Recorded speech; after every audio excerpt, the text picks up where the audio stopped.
Hi guys, meet me again, Cindy Himawan. So today's topic is about sales and distribution. Okay, let's start.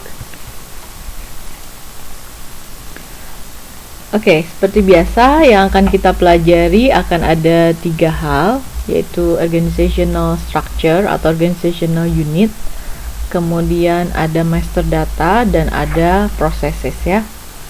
Oke, untuk organizational structure ada client seperti biasa. Client adalah independent environment di dalam sebuah sistem. Bayangkannya bahwa dalam sebuah sistem kita akan ada berapa individu, ada independent company ya. Kemudian akan ada company code, disebutnya company code ini walaupun di sini sebutnya sebagai smallest organizational unit, tapi ini sebenarnya satu kesatuan, satu kalimat gitu ya. Jadi jangan dipotong sebagai bahwa company code adalah smallest organizational unit, bukan ya. Tapi yang sebut adalah smaller organizational unit for which you can maintain a legal set of books. A legal set of books ini maksudnya legal dari sisi pajak ya. Jadi company code ini disebut sebagai smallest organizational unit karena dibandingkan dengan client dia lebih kecil gitu ya. Dimana untuk pelaporan pajak itu akan bergantung kepada company code. Oke. Kemudian ada credit control area. Jadi credit control area ini adalah yang mengatur organization yang akan mengatur untuk pemberian dan memonitoring credit limit untuk masing-masing customer ya. Jadi credit limit ini yang menentukan. Jadi kalau biasa kan di perusahaan itu customer biasanya bisa bayar pakai kredit ya, nggak harus cash. Jadi berapa banyak sih yang diperbolehkan untuk si customer ini, kemudian berapa lama harus dibayar gitu ya. Terus kalau misalnya nggak dibayar, kemudian apa yang akan terjadi gitu. Nah itu yang menentukan adalah si credit control area. And then we also have sales organization. Sales organization ini adalah organization yang paling tinggi yang akan mengurusi masalah penjualan produk ataupun service. Kemudian ada distribution channel. Distribution channel ini berarti bagaimana caranya akan menyampaikan produk atau service ke dalam customer. Contohnya ada wholesale, retail, atau direct sales, atau bisa juga lewat internet misalnya. Kemudian ada division. Division ini adalah menggrouping dari sisi material. Nanti kita lihat contohnya ya.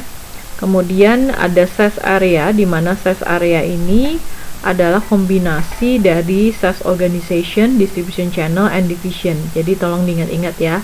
Jadi kalau ditanya apa itu sales area adalah combination dari sales organization, distribution channel, and division.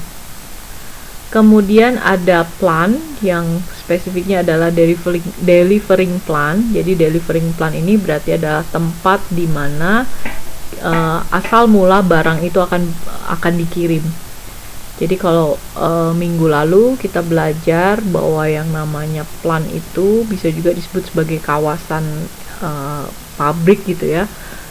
Walaupun bukan spesifik tempat gudang yang ada mesin-mesinnya, bukan, tapi pabriknya ini satu kawasan. Nah, kita bisa menentukan jadi barang atau finished goods yang mau kita kirim itu akan berasal dari plan yang mana, delivering yang mana. Oke, kemudian ada juga yang disebut dengan shipping point. Shipping point ini berarti adalah titik di mana, jadi shipping point ini akan melekat di dalam sebuah delivering plan. Oke, di mana shipping point ini nanti akan menunjukkan, biasanya akan dibeda-bedakan ya. Jadi kalau ini mau shipping pointnya dari jadi titik pengiriman barangnya. Kalau loading point itu juga ada di dalam plan, di mana loading point ini lebih spesifik seperti tempat misalnya. Jadi kalau Anda pernah tahu kayak di di pabrik-pabrik tuh biasanya ketika mereka mau kirim barang ada tempat parkir masing-masing gitu ya. Atau kalau kalian pernah lihat di hypermart atau di supermarket, mereka biasanya dekat pintu gudang itu ada yang namanya loading area, di mana loading area itu adalah tempat keluar masuk barang ya, tempat si barangnya akan dimasukkan ke dalam transportationnya. Kemudian ada sales office. Sales office berarti memang ya cabang office-nya ada di mana, secara physically ada di mana sales office. Jadi bisa saja plannya itu, plan kan berarti tadi tempat logistiknya ya. Jadi bisa jadi plannya itu hanya misalnya di Jawa ini cuman ada satu pabriknya, untuk logistiknya cuman ada satu, tapi sales office-nya misalnya di setiap kota ada. Nah itu artinya sales office adalah physically tempat salesman-nya berada. Kemudian di dalamnya akan ada sales group, berarti gabungan dari salesman atau salesperson-nya. Oke.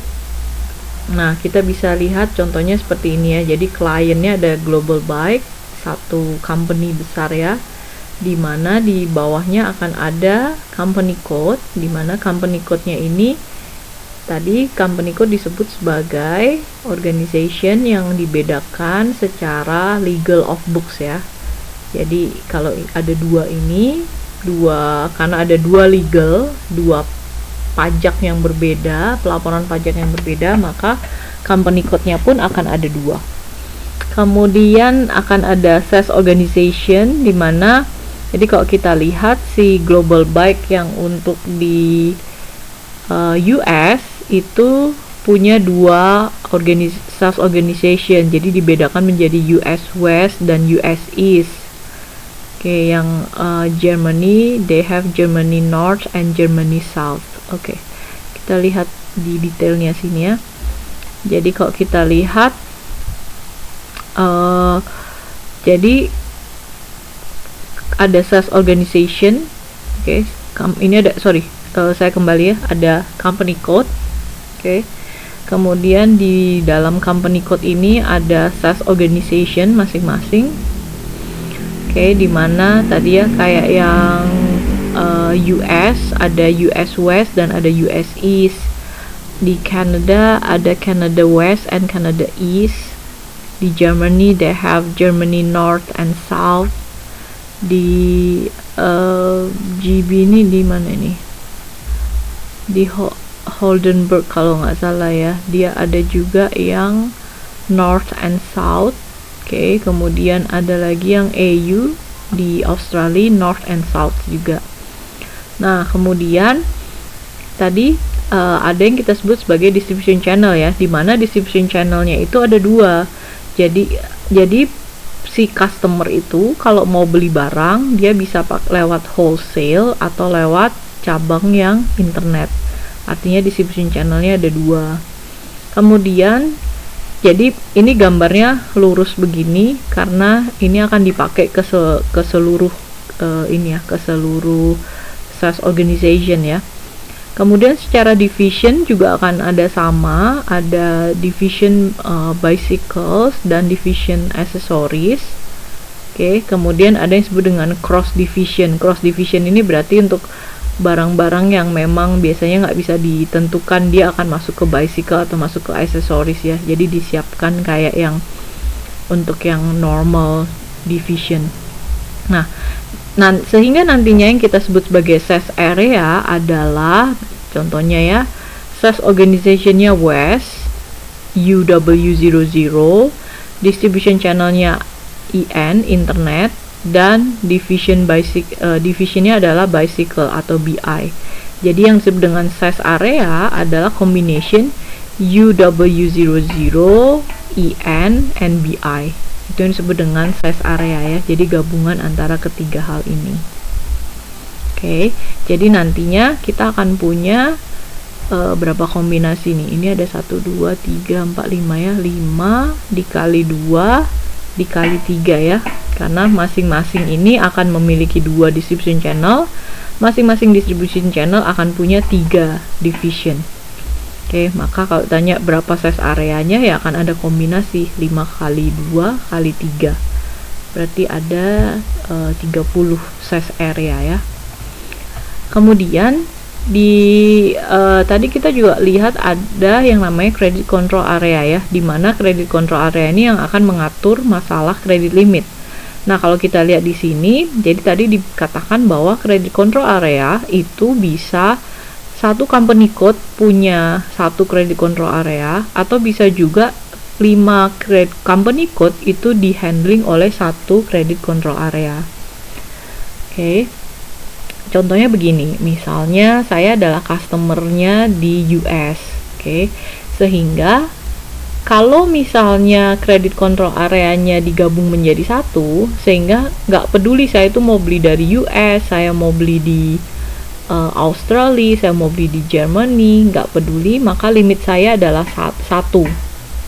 Oke, jadi misalnya saya dikasih limit adalah 1 juta. Maka di company manapun yang saya belanja, maksimal kredit saya juga adalah 1 juta. Tapi kalau misalnya kredit kontrolnya bisa diberikan per company code, bisa jadi misalnya untuk di US saya dikasih limitnya 1 juta, di Kanada dikasih limitnya berapa gitu ya, sehingga saya bisa memiliki maksimal nilai hutang yang berbeda untuk masing-masing company code. Oke. Kemudian sebelumnya tadi ada sales office ya. Nah, jadi mungkin saja yang namanya US West ini ada 2 fisik sales office, ada di San Diego and Dallas. Kalau yang East hanya yang Miami. Jadi sales office-nya cabangnya cuma 1. Oke, so itu adalah organizational structure untuk SAS.